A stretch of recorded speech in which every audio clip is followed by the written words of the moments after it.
Jalgaon railway अपघातात नेपाळच्या महिलेचा मृत्यू. आईच्या मृत्यूनंतर मुलगा घटनास्थळी पोहोचला. नेमकं काय कारण?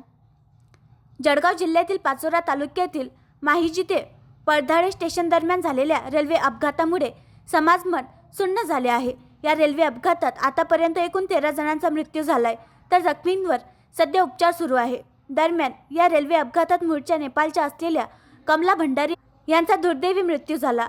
यानंतर आज त्यांचा मुलगा तोपेंद्र भंडारी याने घटनास्थळी दाखल झाला. आईच्या मृत्यूनंतर मुलगा घटनास्थळी पोहोचला.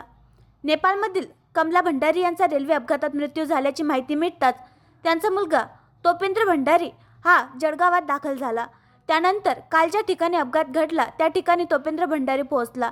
दरम्यान मृताच्या आत्म्याला शांती मिळावी यासाठी ज्या ठिकाणी मृत्यू झाला असेल त्या ठिकाणहून माती घेऊन जाणे या त्यांच्या रीतिरिवाजाप्रमाणे तोपेंद्र याने त्या ठिकाणची माती घेतली.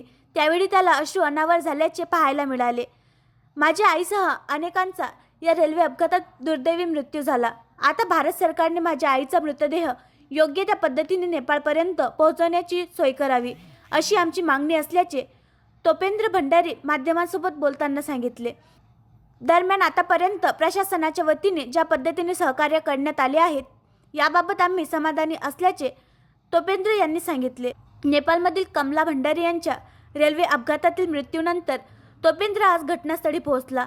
याबाबत बोलता तोपेंद्रांनी सांगितले की एखाद्याचा मृत्यू जर दुसऱ्या जागेवर झाला तर मृत आत्म्याच्या शांतीसाठी त्या ठिकाणची माती घेऊन जावे लागते आणि म्हणून या रीतिरिवाजाप्रमाणे ती माती आम्ही नेपाळला घेऊन जाऊ. यामुळे माझ्या आईच्या आत्म्यास शांती मिळेल. यावेळी तोपेंद्र भावूक झाल्यास पाहायला मिळाले. दरम्यान काल झालेल्या अपघातवेळी मृत कमला भंडारी यांच्यासोबत त्यांच्या सून राधा भंडारी ह्या देखील होत्या. राधा भंडारी यांनी या घटनेबाबत माहिती देताना सांगितले की पुष्पक एक्सप्रेसमध्ये आग लागल्याची माहिती मिळाल्यानंतर आमच्या डब्यातील प्रत्येकजण स्वतःला वाचवण्याचा प्रयत्न करत होते. यावेळी धक्काबुक्की देखील झाली. अशातच माझ्या आईने मला आग लागल्याचे सांगितले. यानंतर माझ्या आईनंतर मी ट्रेनमधून उडी घेतली.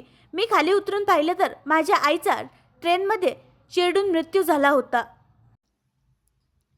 आणखी नवीन व्हिडिओ पाहण्यासाठी आमच्या देशमुख एक्सप्रेस न्यूज चॅनलला सबस्क्राईब करा, लाईक करा आणि शेअर करा.